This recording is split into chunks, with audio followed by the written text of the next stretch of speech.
The question now is that the amendment be agreed to, and I call the member for Goldstein. Thank you, Speaker. Speaker, it's an opposition policy zone as empty as space and as irrelevant as swatting. It wants to be the middle ground between tax rises and cuts, and it lies between the pit of Australia's hip pockets and the ballot box. This is the dimension of absurdity. Is an area we call the Albanese opposition zone. Speaker, The member for Greenland, on a point of order. Yeah, the obvious one. To address members by their correct title, the member for Goldstein. the Albanese, the member for Greenland zone. The member for Greenland zone. I'll ask the member for Goldstein. Don't push your luck. Thank you, Deputy Speaker.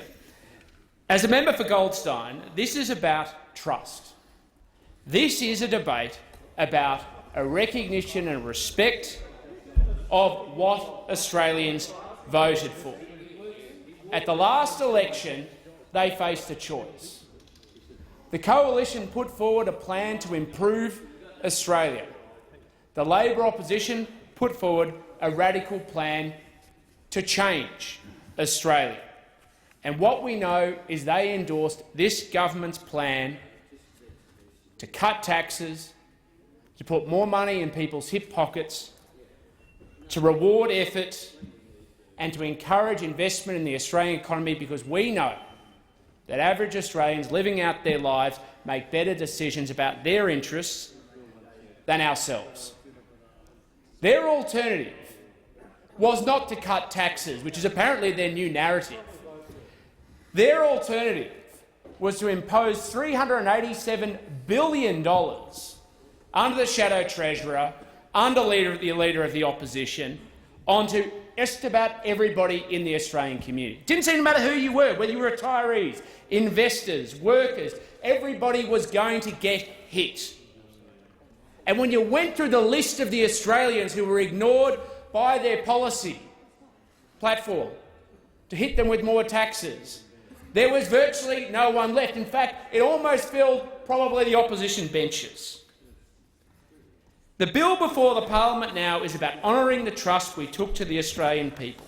It's about recognising and understanding that we want to cut taxes because we want to create, exactly as the member for Melbourne outlined, what we should be calling this parliament to do, the type of country we want to be.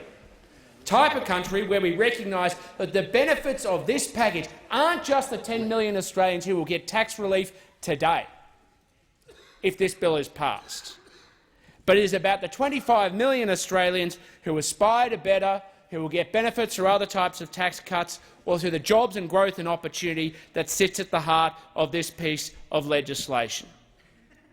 Now, what we now have from the opposition is a complete confusion about their policy agenda. We don't know what they stand for, and we don't know what they seek to achieve. They seem to want to bring certain tax cuts forward without any scant regard for things like the budget surplus, without any proper consideration of the impacts it has. Our plan is balanced. Our plan is managed. Our plan is designed to make sure that we deliver sustainable outcomes for the Australian community by introducing tax cuts today and continuing them on as we need to pull the levers to make sure that Australia's economy can grow from strength to strength.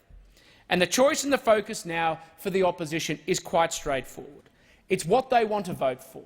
I realise they have big debates within the Australian Labor Party that they have to have. They have to decide what it is that led them to lose the election.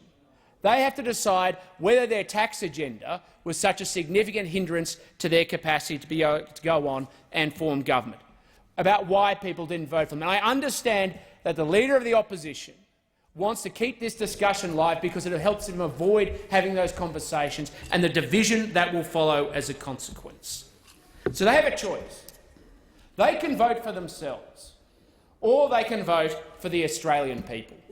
And that's what this tax package is focused on, how we can make sure that, yes, we give to low and middle income earners in last year's financial year when people are sitting around this weekend doing the tax returns, where they get $1,080 off if they're a single or more than $2,000 off if they're a couple, about whether Australians can plan and future for their investment and their time and energy to get future tax cuts for if they work hard and save.